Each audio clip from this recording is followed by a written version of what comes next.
தமிழ் சொந்தங்களுக்கு அன்பு வணக்கம். பொதுவாக ஒரு மாநிலத்தில் சட்டமன்ற தேர்தல் முடிந்த பிறகு வெளியாகக்கூடிய செய்திகளை தொடர்ந்து கவனித்து பார்த்தால், குதிரை பேரம் என்ற ஒரு சொல்லை கண்டிப்பாக ஏதாவது ஒரு கட்சியாவது சொல்லியிருக்கும். அதை நாமும் கேள்விப்பட்டிருப்போம். ஆனால் இதற்கான அர்த்தம் தெரியாமல் இருந்திருக்கலாம். தற்போது அரசியலில் குதிரை பேரம் என்பது என்ன, அது ஏன் அவ்வாறு அழைக்கப்படுகிறது என்பதை அறிந்து கொள்ள வேண்டும். குதிரை சந்தைக்கும் இன்றைய அரசியல் சூழலுக்கும் சில முக்கியமான ஒற்றுமைகள் உள்ளன. இரு தரப்பினரும் தங்களுக்கு சாதகமான நிலையை பெற கடுமையாக போராடுவார்கள். பெரும்பாலும் உண்மையான மதிப்பை காட்டிலும் தந்திரங்கள் மூலமே வெற்றி இங்கு தீர்மானிக்கப்படுகிறது.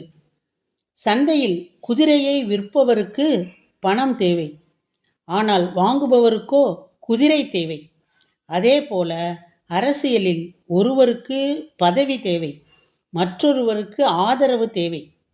தொடக்கத்தில் இது ஒரு திறமையான வியாபார உத்தியை குறிக்கும் ஒரு சொல்லாக, அதாவது பிஸ்னஸ் ஷ்ரூட்னஸாக நேர்மறையான பொருளில்தான் பயன்படுத்தப்பட்டது.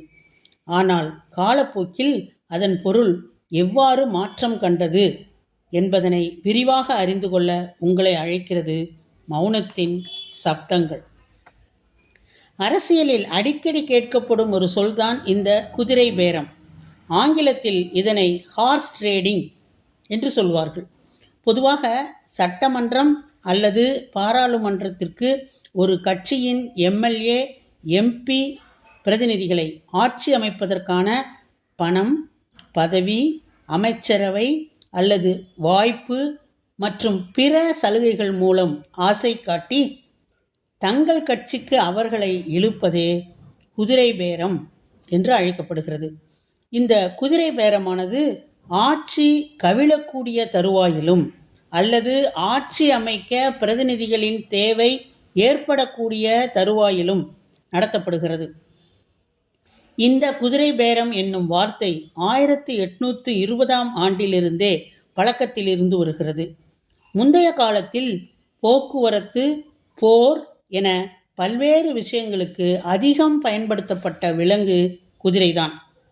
இதனால் எப்போதும் குதிரைகளின் விலை மதிப்பு அதிகமாக இருக்கும். எனவே குதிரை வியாபாரிகள் பலரும் தங்களது குதிரைகளை விற்கவும் அல்லது வாங்கவும் புத்திசாலித்தனத்தை பயன்படுத்தி பேரம் பேசுவார்கள்.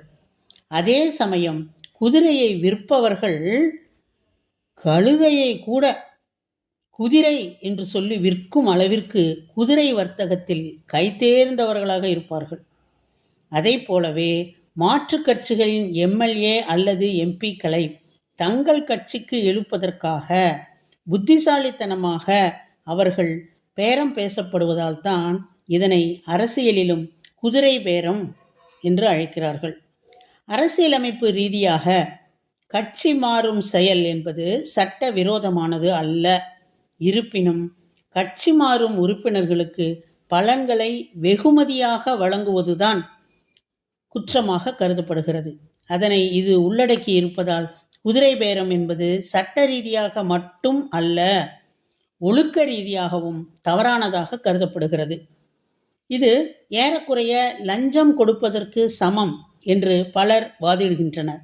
மேலும் இது மக்களின் நம்பிக்கைக்கு செய்யும் துரோகமாகவும் பார்க்கப்படுகிறது. இதனால் அரசியல் நிலைத்தன்மை குலைவது, ஊழல் அதிகரிப்பது, மக்கள் அரசியலின் மீது நம்பிக்கை இழப்பது போன்ற பல்வேறு பிரச்சனைகள் ஏற்படுகிறது. இந்த பிரச்சனையை கட்டுப்படுத்துவதற்காக இந்திய அரசியல் அமைப்பில் கட்சித்தாவல் எதிர்ப்பு சட்டம் என்ற ஒன்று கொண்டு வரப்பட்டது. இது அரசியலமைப்பின் 10வது அட்டவணையில் 1985ஆம் ஆண்டு இந்திய அரசியலமைப்பில் 52வது திருத்தச் சட்டம் மூலம் இது கொண்டு வரப்பட்டது. பணம் கொடுத்து ஆதரவு வாங்கியதாக நிரூபிக்கப்பட்டால் ஊழல் தடுப்பு சட்டங்களின் கீழும் விசாரணை நடத்தப்படலாம்.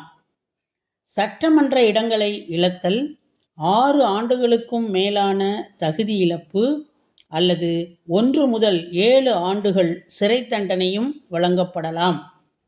இவ்வாறு அரசியலில் நிச்சயமற்ற நிலை ஏற்படும்போது, ஒரு கட்சிக்கு பெரும்பான்மை பலம் இல்லாதபோது அல்லது ஒரு கட்சியை வீழ்த்த நினைக்கும்போது தனக்கு ஆதரவாக எதிர்த்தரப்பில் உள்ள எம்எல்ஏக்கள் அல்லது எம்பிக்களை விலைக்கு வாங்குவதுதான் குதிரை பேரம் என்று அழைக்கப்படுகிறது.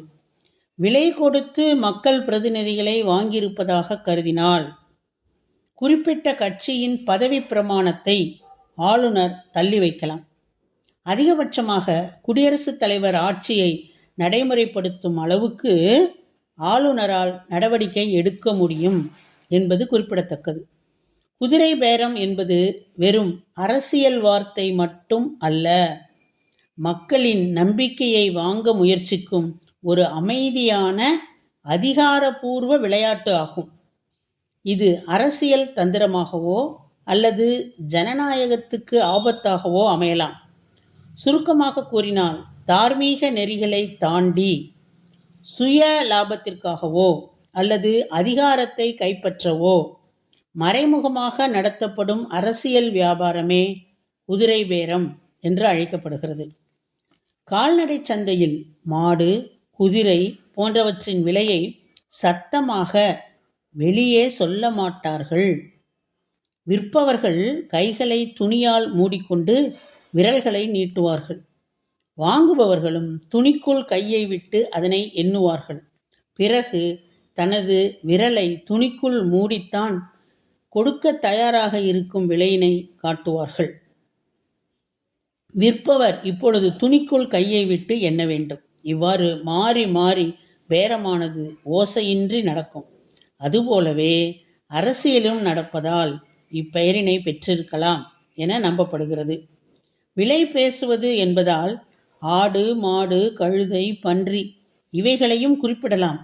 ஆனால் பெரிய மனிதர்கள் தொடர்பான விஷயம் இது என்பதனால் கௌரவமாக குதிரை பேரம் என்றே அழைக்கிறார்கள் என்னும் உண்மையை கூறி உம்மிடமிருந்து விடைபெறுவது உங்களுடைய அன்பு தோழி கீதா.